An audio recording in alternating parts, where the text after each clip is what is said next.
All right, so again, this is Al Simon with Sandler, and Simon Says Let's Talk Business. And as always, we will conclude our show today with a sales tip that we call the Ask Al segment. And what we do is we have people that have a question about sales or sales management. They email it in to me, and I pick one to share on the air. And so if you have a question you'd like to ask me about sales or sales management, you can email it to al.simon@sandler.com.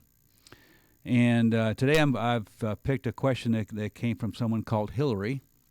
Hillary is a sales leader. And here's her question. She says, what is the best way to make sure my team of experienced salespeople are running their sales calls with best practices? When I ask them, how did it go? They always say, it was a good call. But you're going to love this, JC, because the problem's not fixed, right? But their close rate is not increasing. So that's pretty common. You ask a salesperson, hey, how did that sales call go? They go, yeah, I think it went pretty well. Yeah, I think it was pretty good. And of course, that doesn't necessarily mean anything. And it doesn't necessarily mean the sales professional, as experienced as they are, even really did the right things on the sales call. So, Hillary, here's my advice. First of all, be on some live calls with your people, even your most veteran people. I don't know, maybe once a month, once a quarter, whatever, if they're producing, don't assume that they're doing the right way, and don't assume that they're producing enough. So be on live calls with them every once in a while. And secondly, debrief everything. Debrief the calls you were on with them together right after the call, and debrief the calls where you weren't with them by meeting and talking about it. And here's the way to start that debrief. Instead of the question, hey, how did it go? Here's the question, how did it end? Ask that question, how did it end? That way you're going to find out if they were proactive in setting the next step.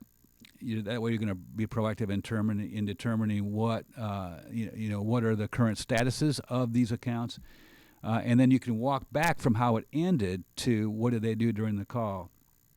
Really diagnose. And so you're going to know what they're doing, what's going on, how's it going in their sales calls, even if you weren't there. And then if you have to dig deeper, you can say things like, well, what made you want to do it that way? Or how did you decide to ask that question? Those are, the what questions and the why and the how questions are much better than why questions. Why questions sound too personal.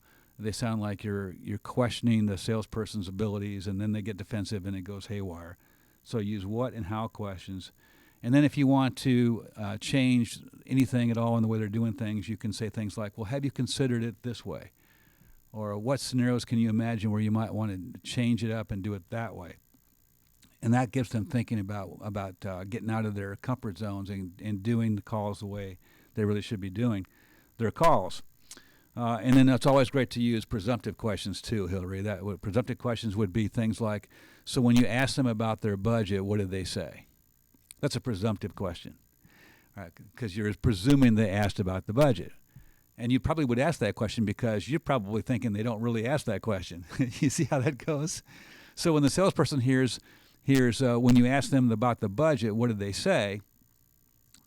You're going to tell by their answer that they didn't ask the question. Or they're going to say, well, they sort of said blah, blah, blah, and then you know that they're not doing that part of your selling system well. So presumptive questions are very powerful. So that's the way it is. Start with how did it end, and use what and how questions instead of why questions, and be on these calls with your people or debrief them or both.